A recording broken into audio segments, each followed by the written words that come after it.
Good afternoon. Thanks for joining us today. We have Darren Chervitz here, who's a portfolio manager at Jacob Asset Management in New York.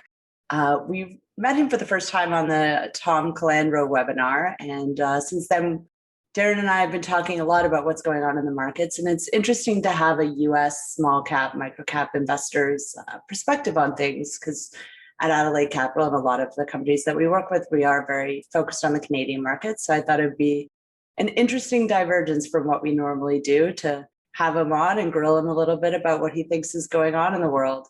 So Darren, thanks for joining us. Thank you so much for having me, Deborah. It's a pleasure, and there is a lot of very interesting and exciting things going on in the marketplace, especially where I play, which is the microcap space, and I'm excited to talk to you about everything. Great. Maybe you could start off by telling us a little bit about your background and how you came to be a portfolio manager. Sure. So I started out actually as a journalist, graduated from Northwestern's Medill School of Journalism many years ago. And I also double majored in economics. And after college, I went to San Francisco and I joined a startup news operation that was in the financial markets. It was called DBC News at the time. And I was actually one of the first journalistic hires at that organization. It was a lot of fun. It felt like a startup, and we were building something pretty cool there, and got a lot of interest. And eventually, we were bought out by CBS and the Financial Times in a joint venture, and we actually went public ourselves on the market during the heyday of the dot-com boom in the late '90s. And I covered out in San Francisco, I covered internet stocks and I covered IPOs. And through that work, I got to know my current business partner, Ryan Jacob. He's President, Chief Investment Officer of Jacob Asset Management.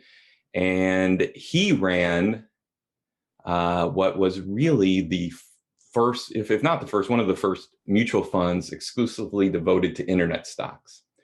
And this was in 1996. He ran it from 96 to 99. And then he decided to leave and start his own venture out in New York. And he asked me to join him. We had gotten to know each other pretty well. And I think he respected some of my work for MarketWatch. And so I joined him basically a few months after he founded the firm in 99. And we launched the Jacob Internet Fund in 1999, late 1999. 3 months before the dot-com, kind of bubble burst. And so that's how I joined the company. And since then, we've kind of persevered, nose to the grindstone and kept, trying to find innovative companies and building it back up, the Internet Fund. And a few years ago, we bought a couple of other funds, small funds. One of them was a fund called the Jacob Microcap Growth Fund. Well, that's what we named it after we bought it. And I took over manager of that fund about 5-6 years ago now. And so I've been running that fund as well as co-managing two of our other funds, including the Jacob Internet Fund, since that time. So that's a little bit of a quick background. Okay, well, before we get into the questions, maybe you could walk us through your process for investing and what you look at, how you look at companies, what you look for, and what gets you really excited. Yeah, sure. So actually, it was the Jacob Microcap Growth Fund. And last year, we changed the name to the Jacob Discovery Fund. We did that for a few reasons. I'll be happy to go into all of them. But definitely one of the primary ones is I thought it was a better description of what I'm trying to do with the fund, which is really look kind of in the recesses of Wall Street, where most of my peers, kind of fear to tread. We're looking for under the radar names, underappreciated names, underfollowed names, names that just, if they have analyst coverage, it's maybe one or two analysts. Many of them don't have coverage at all. And I'm looking, for companies that I think are doing something, unique in the marketplace that Wall Street really hasn't kind of figured out yet. I kind of look at what I'm doing as kind of a public venture capital fund a little bit. I mean, what I like to do is we start small. We're no longer in the microcap growth fund, but I still want to focus on names that are in that range, especially when I make my initial investment. I like it to be under $1 billion. Lately over the years, we've seen a lot of market cap inflation.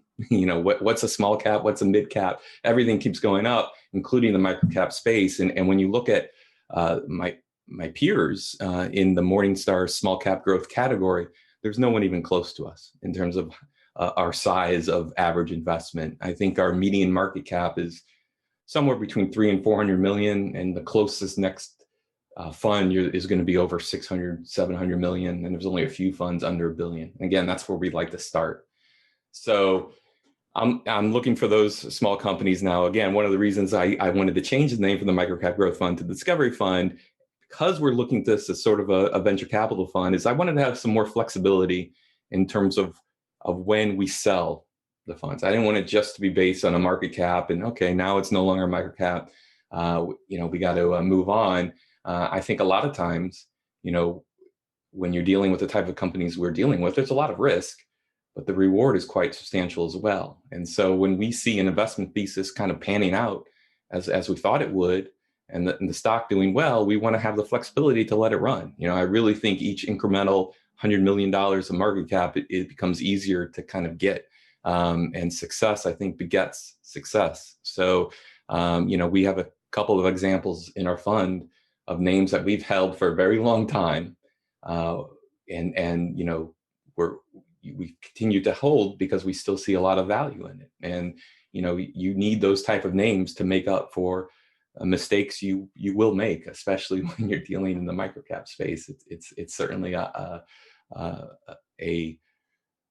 sector that's fraught with just a lot of companies that may look good on the surface, but have risks underneath them. So, and what is your typical investment horizon in terms of timeline? Yeah, so that's a good question. I think normally the goal is to hold it for a very long time. I mean, that would be my ideal preference. I mean, and again, when I'm looking at how to try and value these companies and where I see the potential benefit, it's in holding them for a long time and seeing them do what I hope they were going to do. And so to sell early, I think in cases where the companies are performing and executing well is usually a mistake. Even if valuation might get a little extended here and there. So I don't have a set time horizon. We do have relatively reasonably high turnover. I'm always, tweaking the portfolio, and we will not hesitate if we believe a particular investment isn't panning out.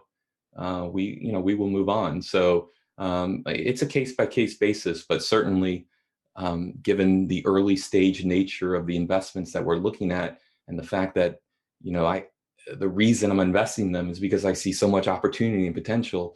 I think it's important to hold on to those names as long as they're executing. So you would categorize yourself as a value growth investor? Well, I definitely want growth. I mean, that is the crux of the fund.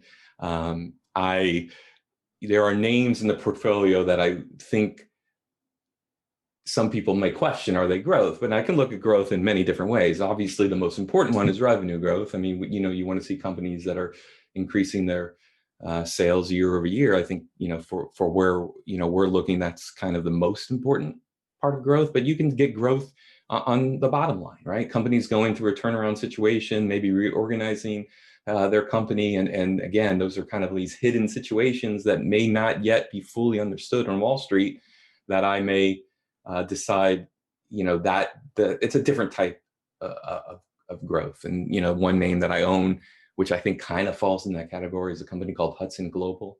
They're a company that does kind of human resources, outsourcing human resources, called RPO. And, they were trading at, when I started investing them, they were trading at negative enterprise value, meaning they had more cash on the balance sheet than the market was giving them credit for.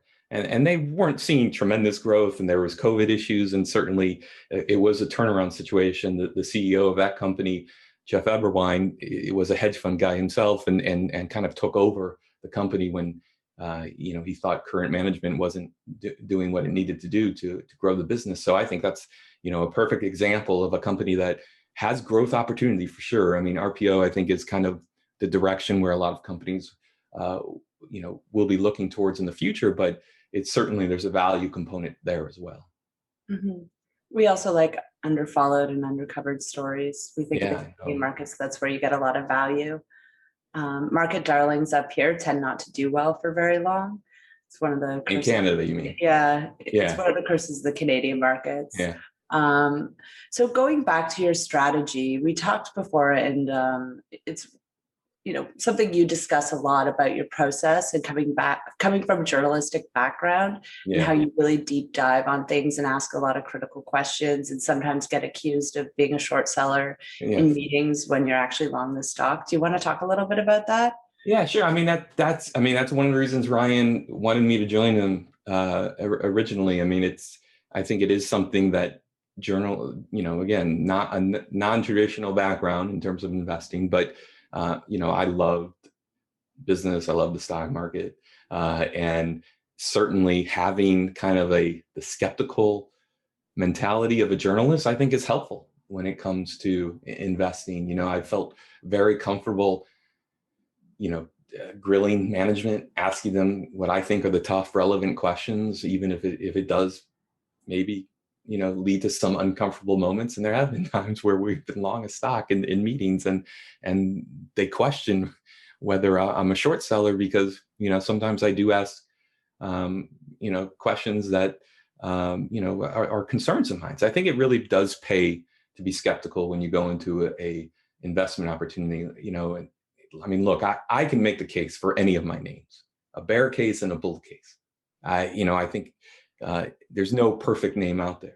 And I just want to make sure when we eventually decide to invest in a company that we've explored at least pretty thoroughly the what could go wrong, in addition to all the things that can go right. And that's something I think, a journalist is kind of trained to do. The other thing I think journalism has helped in terms of the background is in terms of, it used to be, in my opinion, that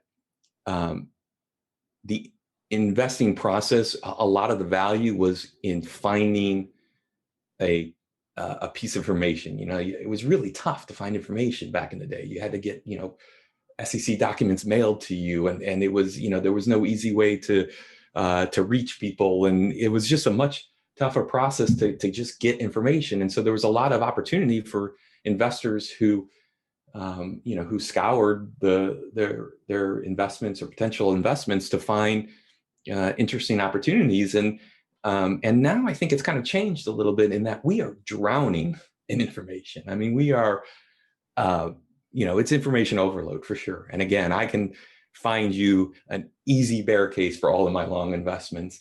There's just a lot of information. What's most important, in my opinion, right now is to edit, the editing function, really trying to not to kind of find the forest from the trees, if you will, narrow that large universe of information to the most salient, relevant points, and focus on that as what's going to drive, hopefully, your investment higher over the coming years. So I think that's another thing that, I was kind of trained to do as a journalist, but mostly it's about loving to learn about new businesses and companies, exciting industries and markets and new trends. I mean, I don't think you can be a successful investor if you're not, an avid reader and learner.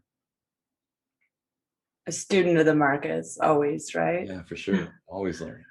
So going back to when you made that shift from journalism to the buy side, that was an interesting time. And you draw a lot of parallels between the late 90s and what's going on right now with, the rise of Reddit and Robinhood. And you see direct parallels to what happened in the early part of your financial career. Do you want to talk about that a little bit? Yeah, absolutely. Because I mean, I think it's core to the kind of the discussion and what we were talking about when we talked about doing this is, we're seeing a lot of similarities to what happened in the 90s. We're seeing some differences, and I'll talk about that as well. But I mean, just if you want to be real about it, the idea that a journalist would cross over and be, think he could, become at the time it was an analyst, but a portfolio manager. I mean, that could signal potential market top. But to me, it felt like the right thing to do as far as what I was doing at MarketWatch. I mean, I love my job, but it was what I loved the most was when I was given the freedom to do some analytical pieces. I mean, one of the things I did for the company was write pretty long form analysis of upcoming IPOs, and that was something also in Ryan's background. He also studied the IPO market as well, but that's what I enjoy doing. So anyway, in terms of we started this internet fund. Ryan was again running a very successful fund for several years, and before he left to start his own company. But when we launched the fund, it was only a few months before the excitement kind of abated, and there are certainly some similarities, to what we were experiencing then to what we're experiencing now. I mean, one thing I'll talk first about, I guess, some of the similarities, because back then you had E-Trade, Ameritrade, and all the online brokerage. That was a tremendous new innovation for retail investors, which again is kind of a little bit of the topic of the conversation, and it was a tremendous innovation and something that made trading cheap, and a lot of people hopped aboard. I remember being a punk 20-something-year-old journalist and would have security guards and taxi drivers and people you meet in the street and friends ask you, what do you want? What should I buy? This was when the .coms were just they would say now going to the moon, and so you saw a lot of excitement in a way that we're somewhat seeing today. There's no doubt there is a fair amount of speculation going on in the market today, which you're seeing manifest itself in some a little bit high margin balances and situations like you saw with GameStop, and and so those are, I think, things that investors do want to be somewhat cautious about in terms of where we are in the cycle. One thing I do want to point out, though, a couple things. One is it was in 1996 that Alan Greenspan made his famous irrational exuberance speech. That was 3 years before the dot-com bubble ended up crashing. So these moments in market history tend to last longer and go a little bit crazier than even people kind of expect to go. So it's really tough to know in terms of timing, in terms of when we might see, a correction or some sort of market turn. And the other thing I would point out, and I always point this out, is because people love to talk about the dot-com bubble bursting, right? And there's no question there was capital being deployed inefficiently, right? There were some instances of crazy companies getting, valuations that made no sense. And obviously most of those companies no longer exist today. But when you think about it, why was that capital being deployed? Because there was the germ of the idea of the internet being this totally transformational technology that was going to create almost an unfathomable amount of innovation and unleash productivity and efficiency. I mean, when you think about your life today, modern society, all of the impact that the internet has had on how we communicate with each other, how we do business, how we play, how we shop, everything has been affected by the internet. And so you can say it's a bubble, but when I think of the metaphor for a bubble, you think about this big object that's, you blow it up and it looks beautiful, but inside it's nothing but air, and one little prick causes everything to go away. That's not what happened with the dot-com bubble. I mean, when you look at the market today, 7 of the top 10 most highly valued companies in the world are because of the internet directly. I mean, you're talking Facebook and Netflix, Google, Microsoft, Amazon, Tencent, Alibaba.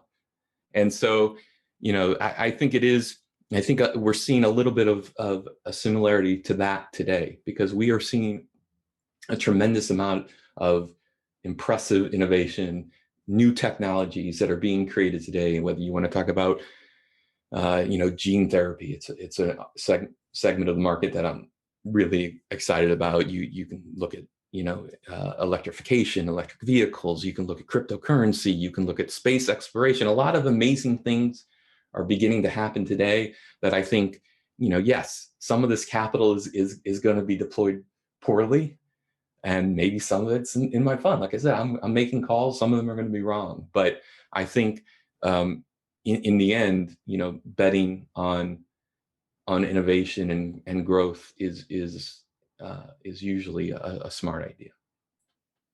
So what do you think the big trends that are categorizing the current market are, and which ones do you think are sustainable?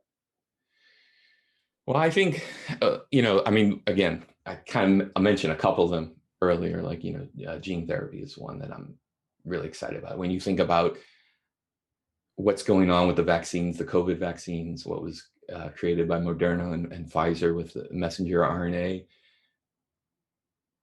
it's amazing. I mean, it really is a game changer, and it's just the beginning.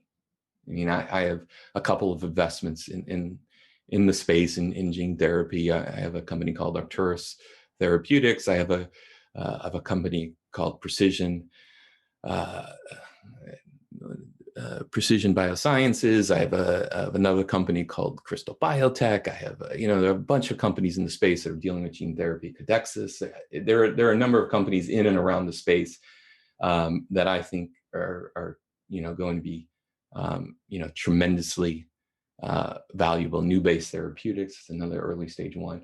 And honestly, if I were a company heavily invested in traditional biotech, meaning small molecule technologies and kind of typical drugs that are kind of at the top of the market now in terms of revenue, I'd be nervous, because a lot of these gene therapy solutions have the chance to supplant the earlier way of doing things, and not just treat, but potentially cure a lot of really awful diseases. And so that's just one example of something that I think is not going away anytime soon, and is going to get much more intense. Again, the companies that I'm making my bets on, they may not end up being the ones who ultimately, get to the finish line and change the world, but I think they have a pretty decent chance, and I like the upside if they get there. So that's just one example. I could, go through others in terms of, what's sustainable. The one thing that I think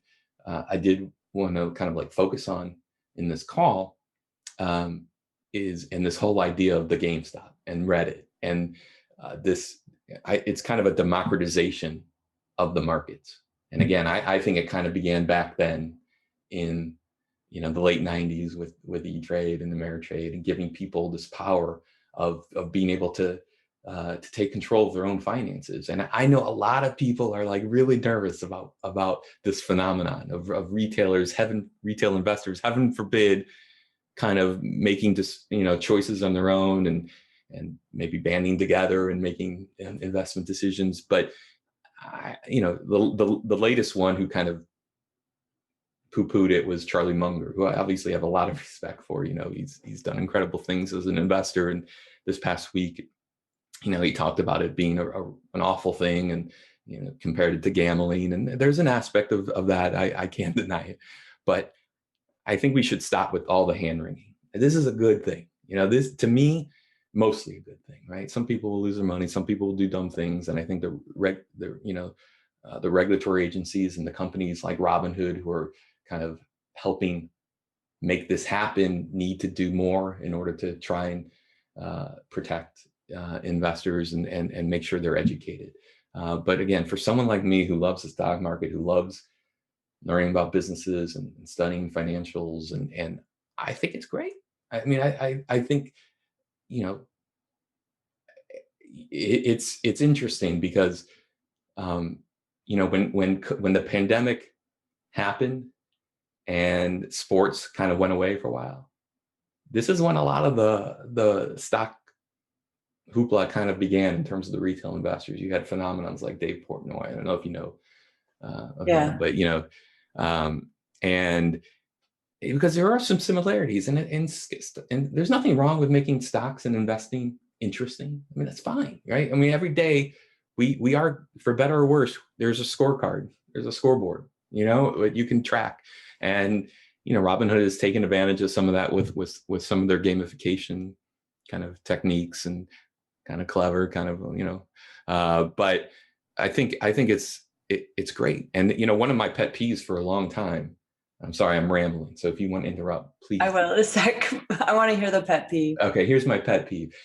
How we teach financial literacy in this country. It's awful. Like, I don't know about you, but maybe I took one economics class late in high school. It was a total elective, just like if you want to do music or home ec, and of course I picked economics, but we don't teach it. I mean, I have tons of friends, I'm sure you do too, who are smart and successful and had known nothing about the stock market, have no clue.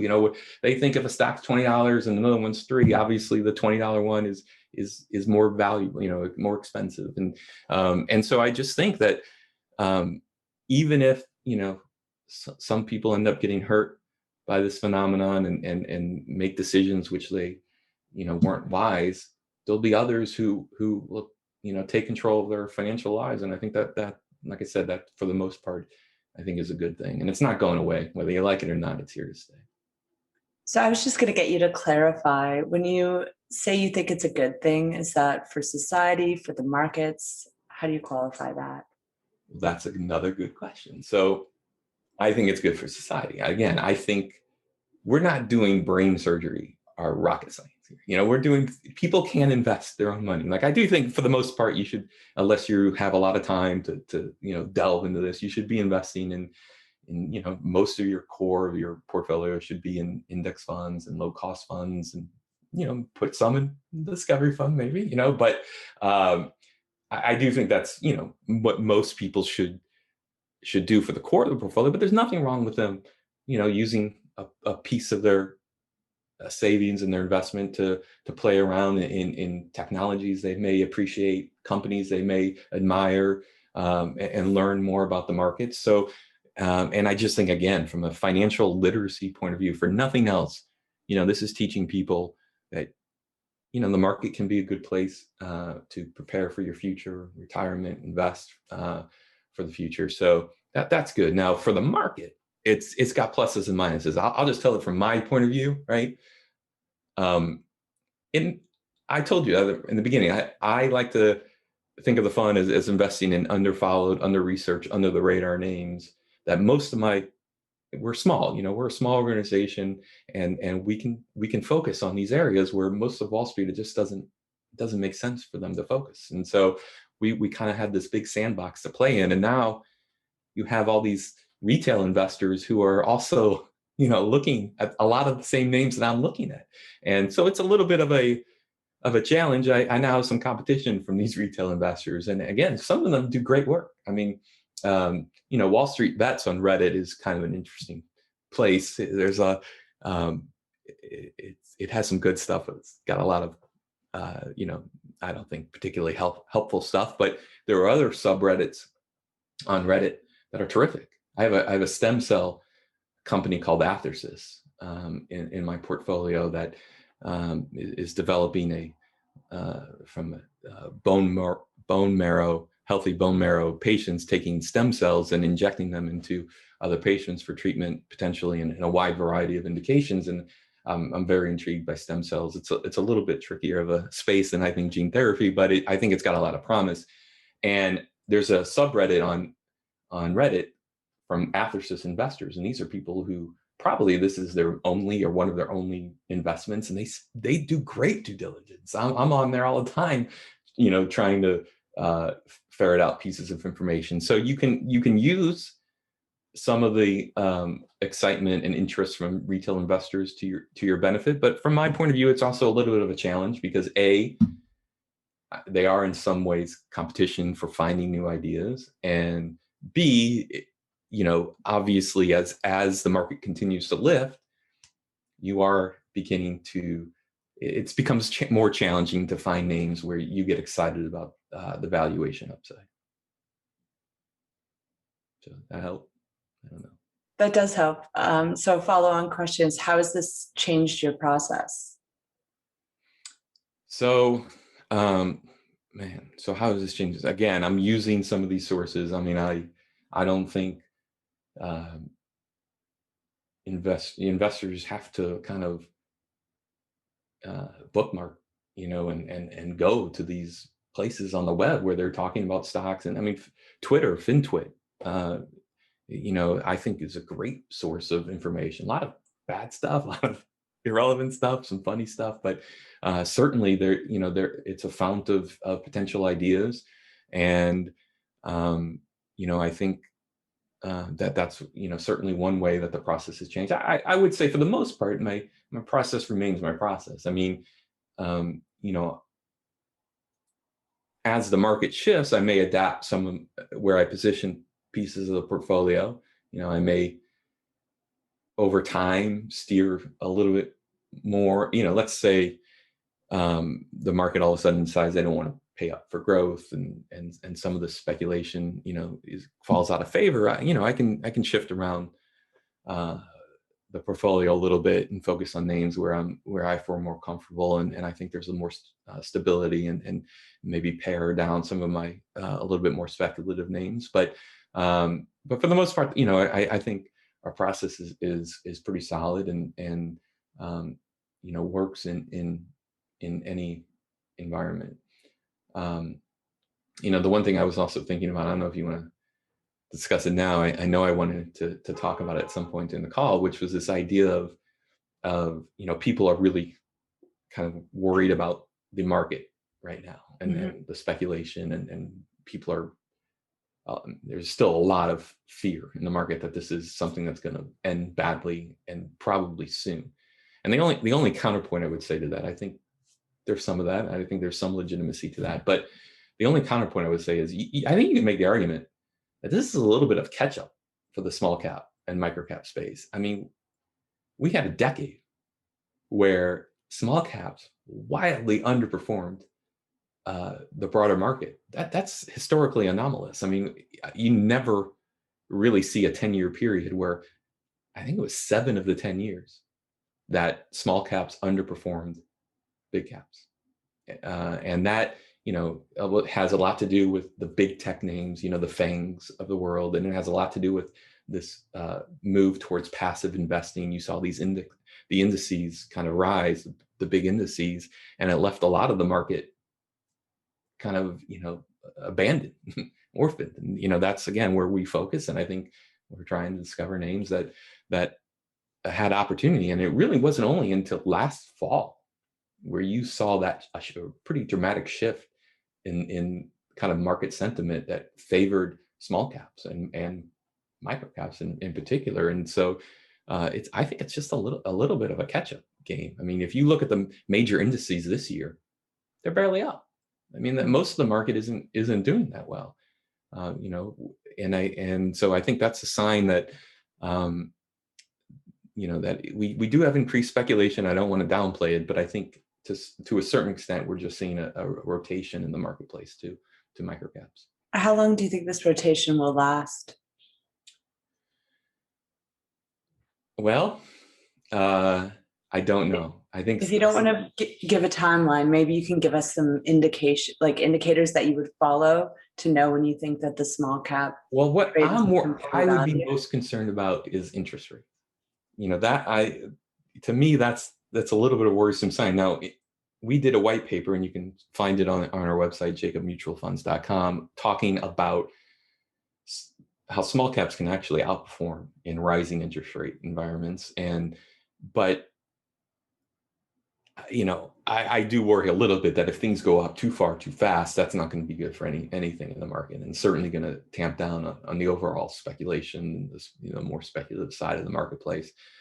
So that won't be a good thing. But like I said, I mean, I gave you a 10-year period where small caps underperformed large caps 7 of the 10 years. And the previous decade, it was 1 out of the 10 years. So, I mean, I think that's a much more common phenomenon is out, you're taking more risk when you invest in smaller companies.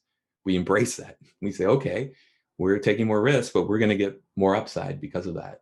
And So that's what we should see. So if this rotation began last fall, and I think it began a little bit with the election, and probably even more so with the vaccine development, people are now thinking, oh, the economy could come roaring back. I mean, there's a lot of pent up potentially demand, consumer driven demand. I mean, as much as I'm worried about margin debt and overall debt in the system, government debt. I mean, there's some scary, I think, statistics when you look kind of at the foundation, but there's also some things you can look at and say, this could be exciting. I mean, we have, I forget the number, but in terms of savings, I mean, there's a lot of cash sitting on people's in savings accounts right now. People are actually relatively flush, and I think that's why you're seeing money continue to come into the market. I mean, we've seen a decent amount of inflows, and so yeah, I don't think it's going to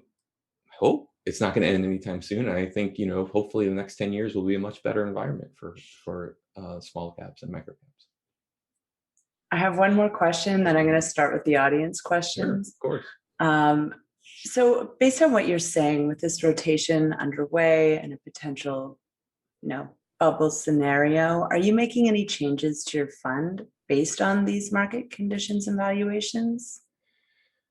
Not really. I do have a little bit more cash than I normally have. Some of that is due to inflows, coming in. I'm not just going to put money to work just to put money to work. I want to find, stories that I'm excited about and offer, I think, reward commensurate with the risk that we're taking. And but I don't mind necessarily having a little bit more cash than normal. I think it will hopefully give me some firepower if we do have a correction. But I think more importantly, I've added a couple of names that, like, are they traditional growth? No. I have an Azimuth Exploration. It's a gold company. I have a company like it's the Hudson Global. I have a company, Western Copper and Gold, which is in copper. These are things that wouldn't be traditional growth, but I think they fit the discovery fund, and I think they actually offer a fair amount of upside, assuming potentially we're entering a world where inflation kind of rears its ugly head, and so there are things I can do around the periphery to alter the portfolio. But again, in my opinion, the process is the process, and don't get it twisted. If the market takes a big hit, our names are going to do that as well. I mean, I can do what I can to try and avoid some of those things, but my mandate is to invest in small growth companies, and if we believe in the long run that that's going to be a valuable place to put your money, but in the short run, it's impossible to predict. So, do you use any hedging tools? No, oh no, we are long only fund, very plain vanilla, which is, I think a good thing. Stick to your knitting. Mm-hmm. I like, because I often, when I think about hedge funds, and I think about the how they've performed in this environment. I mean, it's like they've done a lousy job. They really have. I mean, why anyone pays a hedge fund manager 2 and 20 just doesn't make much sense to me, given the dramatic underperformance we've seen in that category. So anyway, I'm sure I would also screw it up if I tried to hedge or go short. Yeah. Well, much like yourself, I invest almost entirely in micro and small cap, but just my own portfolio. And a lot of stuff you can't sell and hold paper, different things. So wait, say that again? I was saying a lot of stuff I can't sell because of liquidity issues, or it's still under 4-month hold. So in periods of volatility, I'll use inverse ETFs and things like that, just to short the overall market as a hedge against movement. In my personal account, I've done some of that as well. I'm just saying for the fund, it's not appropriate. And yeah, I think it's tricky. I mean, because like direction is kind of easy. It's kind of timing, which is the difficult part, right? I mean, I'll be honest with you. I'm not a macro guy. I like studying macro. I like making my predictions, but I've been I've been dead wrong several times, so like the idea of trying to run your portfolio, with that as the overlay, I think, at least in my case, is not the right way to go about it. Yeah, agreed. I'm not a macroeconomist either. So we have one question, which is from Tom, and it's a Hi, little Tom. bit, so we've already discussed a couple of things in here, but I'll read the full question. Okay. Also, Tom, thanks for the intro to Darren. It's been wonderful. Yeah. So he says, terrific multi-year numbers on your part. Well done. So the melt up going on in small caps and micro caps, are there signs you see that many individuals worldwide have yet to make a retail trade? Thus, this long-awaited trend in small companies might have legs. You partially answered that. If you have anything to add, you can add on. And then also the green trend, the ESG awareness, batteries, EVs, a hot segment also in 1999 and 2000, infrastructure, etc. Are they real? Okay, so it's always Tom throws out a lot at you, and that was, by the way, for people. I think you mentioned it. That he introduced me to you, and I was on his webinar that you guys did, which was excellent, a couple weeks ago, and he was the one who hired me as a journalist at DBC News way back when. So hi, Tom, thanks for participating here, and I don't even remember, what was his question. So his question was, does it have legs? Like I said, I look in the Q&A box. You could read the question. Oh, thank you. That might help you. Technology fund manager word. And by the way, one thing I do want to point out is I'm actually more proud of we had a great 20s, we were up 70%. It's, obviously I'm happy with that. But I think if you look back, some of the years where I didn't have this microcap tailwind, and we actually put together some decent numbers. I'm more proud of those numbers. I think, hopefully, if we do have another rotation, there are going to be companies, no matter what the environment is, no matter what the economy is doing, small companies are going to be created every day. There are going to be plenty of opportunities. I mean, we haven't even talked about, one of the interesting phenomenons of this particular market versus the late 90s is now we have SPACs versus what we had IPOs. And I have lots of bad things to say about SPACs, but they're so good. You don't think it's a good idea to blindly give your cash to somebody to buy something? Yeah, I mean, yeah, that's such a weird phenomenon. There are certain people who makes sense. They have a good enough track record. I think they could find something and make good use of it. But it's a weird kind of development, I think, and I don't know how much legs it has, but I do think if we see a rotation or collapse with some of these speculative juices, I think that's where you might see some interesting opportunities arise. I mean, for the most part, SPACs, even when they come out, they're valued at multi-billion dollars. They're kind of beyond the purview of the microcap of our discovery fund, but if we start seeing some of those corrections come, that is a place where I might potentially look for potential, orphan companies. I mean, that's where I found a lot of my previous companies were companies that came public way back when, struggled for whatever reason, and maybe new management, new technology, something about the story changed. Wall Street wasn't following it, didn't really see what was going on, and that's where we got the opportunity.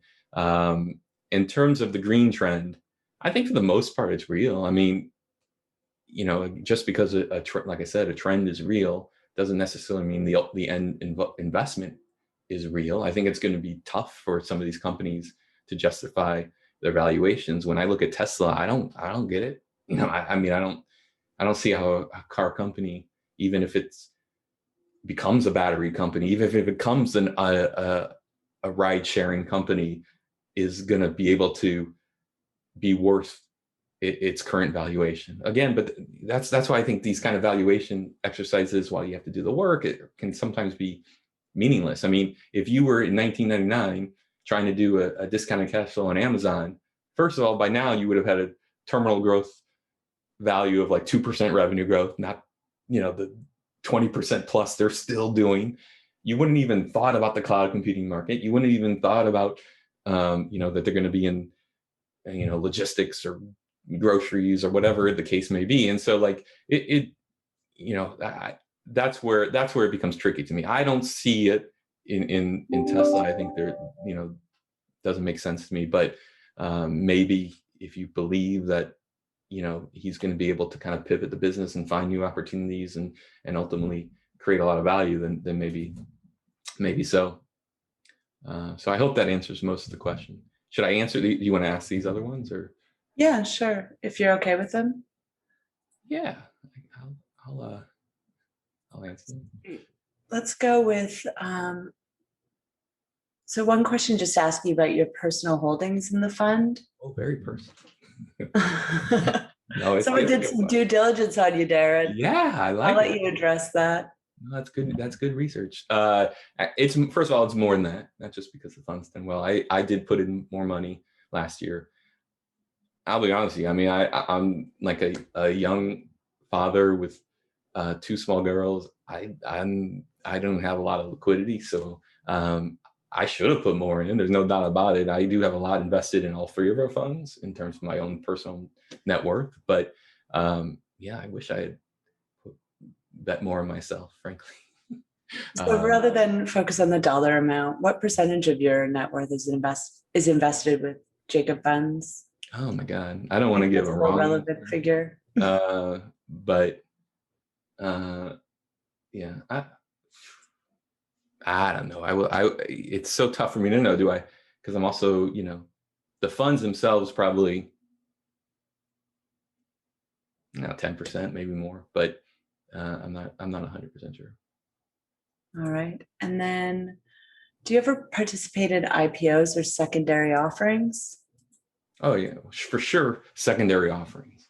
IPOs are a little bit tricky. I mean, we're not big. We're not a big fund. We're around $70 million in assets under management. And so if it's a hot, quote unquote, hot deal, we're going to probably not get allocation, but I'm not 100% sure I would.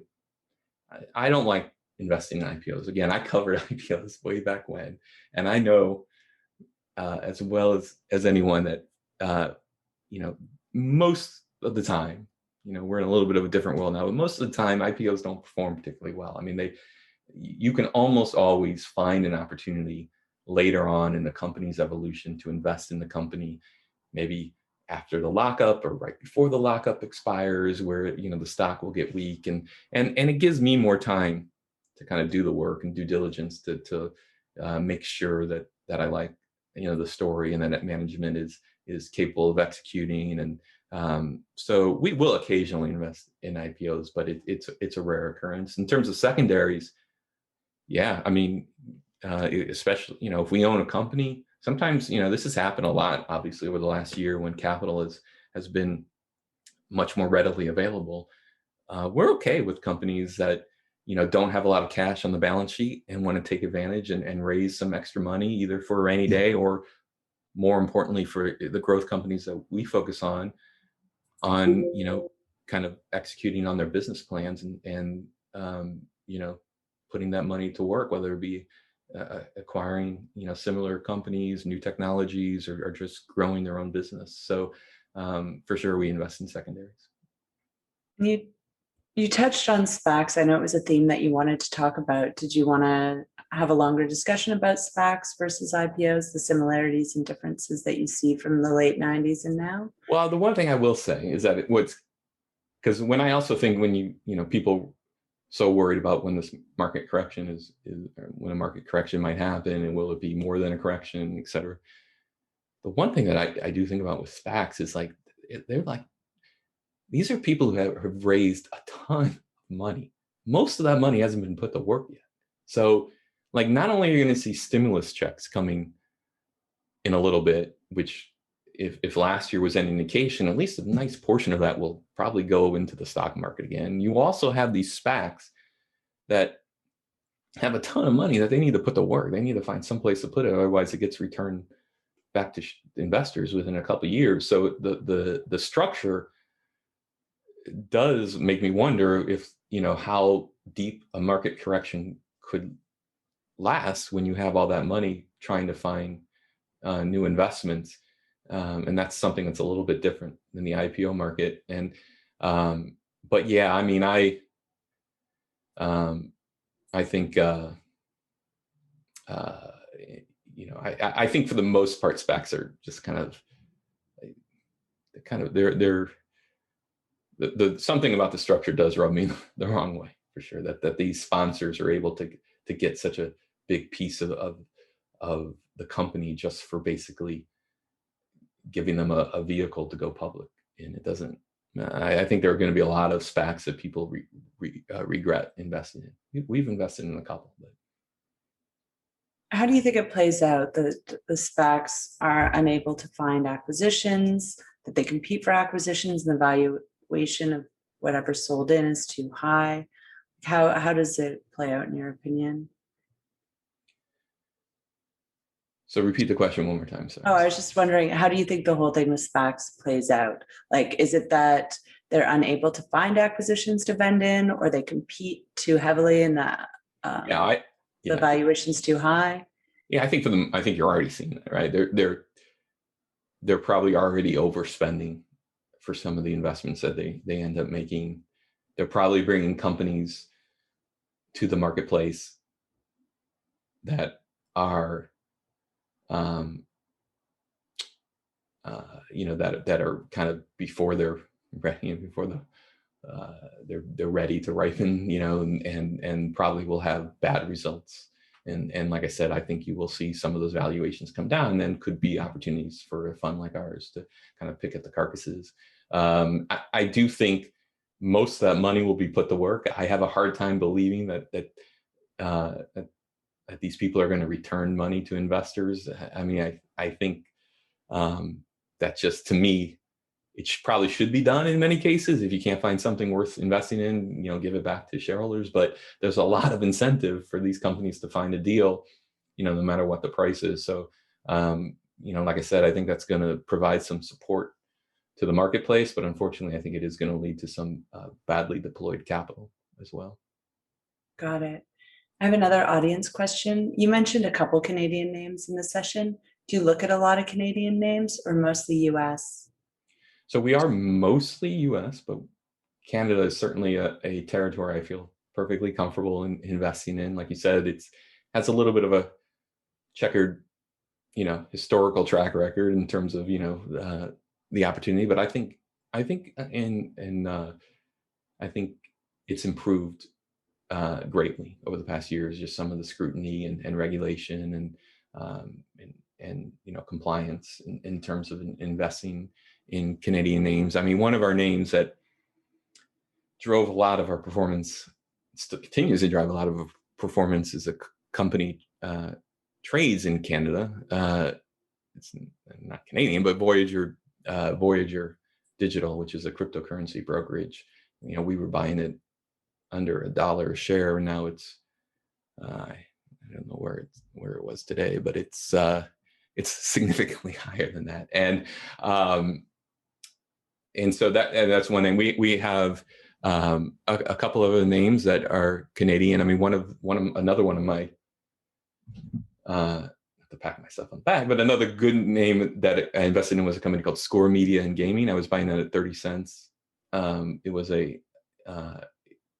originally was a sports app, mobile app for your phone. It was kind of third place behind ESPN and Yahoo Sports, but it had a fair amount of users, both here, but even more so in Canada. It's one of the top apps in Canada. And I invested in it when basically the Supreme Court decided that, that gambling could be made legal on a state-by-state basis here in the U.S. And they were quick to jump aboard that bandwagon, and have started to launch some of their sports betting operations both here and hopefully up in Canada. There's been some movement in Canadian legislature to make that happen, which would be a big boon for Score, because they do have a much larger presence in Canada. Now, I've been selling name pretty dramatically over, as you know, again, I was investing under definitely, I don't know what my average cost is, but it's well under where it was. And I do think it's a challenge. I mean, DraftKings and FanDuel are going to be the big gorillas, behemoths. And while I think the score has a good opportunity in Canada, I think they're going to be challenged, to compete profitably in the US. So, but that's another name. There's another one that we've actually recently invested in. I can't talk about it right now, but maybe the next time we do this. I look forward to that. Yeah. As you know, Voyager Digital participated in our crypto day last month. Yes. And so for anyone out there that's interested in the story, there is, I think, about a half-hour webinar on the Adelaide Capital YouTube channel you can check out. I would check out that, and checked out the whole crypto day. I was there for the whole thing, and there was some very interesting companies in addition to Voyager that were presented. I think you did a great job with that. Well, thanks. That was Victoria, who's part of the Adelaide team. She put that day together, and yeah, it was great. Yeah. And then going back to, you gave us a couple names that you've seen play out. Are you willing to share one of your favorite hidden gems in the upcoming years? Oh, obviously not the one that you're still buying, but right. It's a little tricky. I mean, if you go to the website and see, top holdings, those will be names that I'm obviously most comfortable with. I mentioned some of them within the context of the talk. I mean, Voyager is still a name that I think, even though it's up 20x where I bought it, when you look at it versus the potential of where it could go. I mean, Coinbase just recently is coming public at a $100 billion valuation, and Voyager, which has, an interesting business. There's plenty of risk. Don't get me wrong. I mean, we can go long detail about the growth risk, the regulatory risk, all sorts of potential obstacles that they'll face. But it's still, I think, just around 2 billion. So I think there's still plenty potentially upside there. Another name that I like is Codexis, which is a big position in the fund. They have created this platform called Code Evolver, which allows companies to develop enzymes much more quickly and efficiently. It was originally for the oil and gas space, but they had to make a pivot when that market kind of collapsed into primarily biotech and healthcare. And they have their enzymes are being used in a number of high growth areas of interest in the healthcare space. They have, Merck and Novartis and Glaxo, they all use Code Evolver to try and make their drugs cheaper and more efficient. And they've also expanded into their own drug programs. They partnered with Nestle and Takeda in that area. And then they also have a new molecular diagnostic operation, and they're also in food. They have done deals with Lyle and Tate in order to develop new forms of stevia and alternative sugar that I think could end up being pretty valuable businesses in their own right. So that's another name that is a big position of the fund, and I really like. That's an interesting pivot, the business. From oil and gas to healthcare. Yeah, to stevia replacements. Yeah. Well, now they're going. Yeah, it was because they went from oil and gas and then moved to biotech and then healthcare and molecular diagnostics, and now this food is a relatively recent addition to their portfolio. It's smaller than some of their other lines, but it does expand their their TAM pretty significantly. Yeah, I like the food trend. But the one last thing that I wanted to talk to you about, we touched on a little bit with reference to the crypto day and with Voyager, is one of the themes that's going on right now is obviously like a lot of interest in Bitcoin and crypto and DeFi. And I would be interested in your thoughts on those trends. I'd love to talk about it. I love reading about it. I need to know more. I mean, this is an area where, I followed, on the periphery for a while and kicked myself every day for I remember looking at Bitcoin, it was $100, $300 and finding it interesting even back then, Mark and Andreessen, the Winklevi twins. And I thought there was something there, but I just if I'm kicking myself for not investing in the Discovery Fund more, I'm definitely kicking myself for not putting more of my net worth in Bitcoin. I think it's fascinating, but I do think it's another example, like when I talked about the internet, that the idea is going to be revolutionary. Who ends up succeeding, and how the technology ends up being used is still very much up in the air. Blockchain is a fascinating technology. It 100% is going to have an impact. It already has, but it's going to have a very dramatic impact on a whole, swath of use cases, and whether it's smart contracts, and payment and stuff like that. But in terms of is Bitcoin going to be the store of value, the alternative to gold going forward? I think it's too early to know. I will say, it's in my mind, there's no reason it can't, right? I mean, it does have some significant advantages to gold in terms of being this alternative store of value. And gold, for the most part, like if gold didn't have its historical use as a kind of hedge on inflation and a store of value, gold would be worth nothing. I mean, it would fall 80%, 90%, it would be valued like silver. It's got some, industrial uses, but its primary uses is a hedge against inflation. And that's just people saying that's what they want. If people decide, then they want Bitcoin because it's fungible, I can take it with me, I can't lose it, it's secure, and they decide that that's where they want it, and it's scarce. It's obviously, there's only so many Bitcoins that will be produced. Then, the upside, I think, is tremendous, because, you still only have, about $1 trillion of market value in Bitcoin, and many times that in gold. So I think you have upside there. I don't think it's going to work as a currency. It's not efficient enough. You might see some of the kind of forks that have come off Bitcoin that are more efficient, or an Ethereum. One that is kind of interesting to me is Cardano, which has done very well of late. So I think I'm fascinated by crypto. Another example, and I do point this as kind of a little bit of the crazy environment, but they're called non-fungible tokens, NFTs. I don't know, are you familiar with that at all?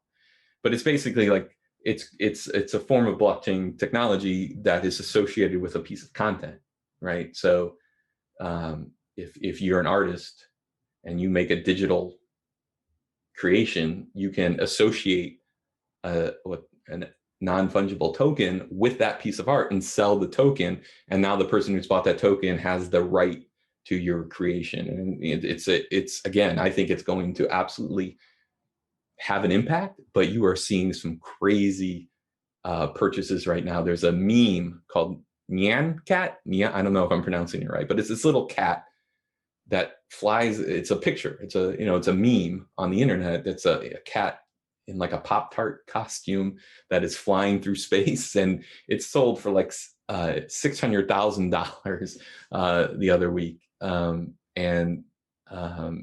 in Ethereum, but it converted in dollars, it was about 600,000. And that's, to me, that's another example of a technology that is absolutely going to have an impact, but it doesn't mean that every use of capital in that technology is going to end up generating a positive return. So I was trying to find the cat, but I couldn't. Oh, yeah, spelled Nyan, but I guess it's Japanese for meow is Nyan. So when you hear the Nyan, I don't know. So crazy. Yeah, it's a, and there's a, by the way, if you should look at the non-fungible token marketplace. It's the amount of investments that are being made there is amazing for things that it's tough for me to envision are going to hold their value over the years. But I like to think of myself as being farsighted, but even I have trouble kind of wrapping my head around some of those investments. I had not heard of that until last weekend. I was out and I met a group of people from LA. Yeah. And they were making money in this. Yeah. Well, you can resell it. Mid-20s, yeah. Yeah, there's definitely money being made. And the question is,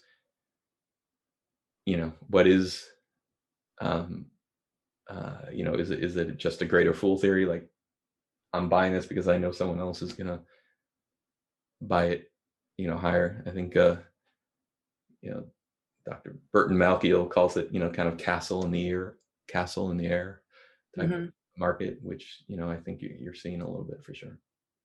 We're a little bit over the hour. I have one more audience question. You're right. You told me an hour is going to go fast. I know, but I got interested, so then I broke my own rule. Do you have any, not that I didn't think I'd be interested, Darren. Yeah, you have low expectation. That's always good. Get used to it. You'll start with low get a compliment, and it's always backhanded from me. Do you have any investments in immunotherapy? Immunotherapy, we do. I think immunotherapy is an interesting area of that we have certainly looked at. I think a lot of the immunotherapy is in oncology, which I think is a difficult.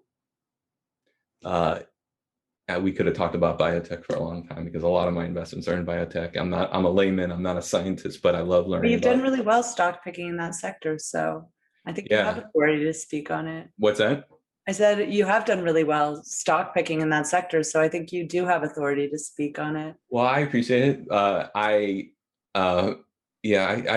We've done well, and I could, like I said, go on for a long time about it. But immunotherapy, I mean, one of the names we own is a Canadian company, actually, IMV. They came to our COVID and healthcare conference last April. Oh, there you go. I know it is also Tom Callander, who, as I mentioned, was my former boss, also writes a newsletter, and I think that's where I originally found the name. I know he's a big investor in it, and I have a small stake. I have a lot of questions about the science and how they're going to, get things to market. Again, it's oncology, and that's a difficult space. But immunotherapy, in terms of using a patient's, immune system to combat, particularly cancer, but it could be other diseases. I have a number of investments. I mean, I don't know if it would be traditionally called immunotherapy, but another name I have, which I'm excited about, is Omeros, which has a inhibitor of what's called the lectin pathway in the complement system, which is, again, highly tied to your immune system in terms of fighting disease. And I could go on about that, but just in terms of biotech, I don't want to keep going. I mean, I know we're over the hour, so, but I'll say that I do think one of the things that, why we've had success in biotech is, I'll tell you quickly what we look for. We look for companies that are investing in, either big markets that have fairly limited competition, or areas where, they're kind of orphan indications with very little competition as well, and small markets, but they're going to be able to charge high prices because of how small the patient size is. I think some of those investments can really do well. I like to focus on companies that have developed multiple shots on goal. Usually it's through some sort of platform technology where if one of their drugs don't end up working out, it doesn't drive the company to zero. They still have other opportunities to advance their technology in the clinic. Obviously, we like seeing good data, but I actually like investing in companies earlier. Maybe we've seen phase 1 data, preclinical data that I think is attractive and shows signs of efficacy and no safety dangers. But I think that's where a lot of the value in biotech can be mined is because really your biggest binary risk in biotech is when you're going to get your phase 3 results. Most of the time, phase 1 and phase 2, companies are able to, if the results aren't great, they're at least able to kind of be decent enough where the stock doesn't collapse, and you have time as an investor to say, okay, maybe this isn't going to work out, and you can get out. It's the phase 3 trials that I think are really kind of where that binary outcome is highest and a lot of risk. And I tend to, when I do invest in biotech, I tend to trim my positions when I think that time is coming, where we're going to see those phase 3 results. And I also limit, if if a company doesn't have any approved product, I try and limit my position sizes to 2% or less of the portfolio, just because these are higher risk situations. The other thing I like are managements that have done this before, that have gone through the process and brought a drug through the clinic and to approval. I mean, that is absolutely a difficult thing to do. And managements that have done that in the past often kind of are able to navigate those landmines better. And I think that's my spiel on biotech. So, okay. Well, I always find in small and microcap that management's key. Oh, yeah. And also, if you're investing with someone, portfolio management's key too. So I think we could wrap it up there. We're a little bit over. Is there anything that you wanted to discuss today, Darren, that we didn't get a chance to? No, I think I really ran on for a long time. I'm sorry if it was too much rambling, but it was really fun speaking. Yeah, with no, you. it was really interesting, and no, you're good. Even our attendees stayed with us, so that's a good sign. That is, I guess that is. Do they sometimes drift off? Well, I guess if we're still now an hour and 10 minutes in, that is a good sign. But yeah, I really appreciate you taking the time. I know this isn't a marketing call, but if somebody's interested in learning more about Jacob Funds, how would they go about doing that? So jacobmutualfunds.com is our website. And you can find out all about our three funds: the Jacob Internet Fund, the Jacob Small Cap Growth Fund, and the Jacob Discovery Fund, which is the fund that I manage. And download the prospectus, learn more about us. Great. If anyone has any other questions that we didn't get to or that they didn't think of, feel free to email me, and I'm sure that Darren would happily answer them. Yeah, and I'd love to come back if in the future. Yeah, for sure. And thanks for your insights. I think it's been a really interesting session, and thank you everyone for participating, and have a great afternoon.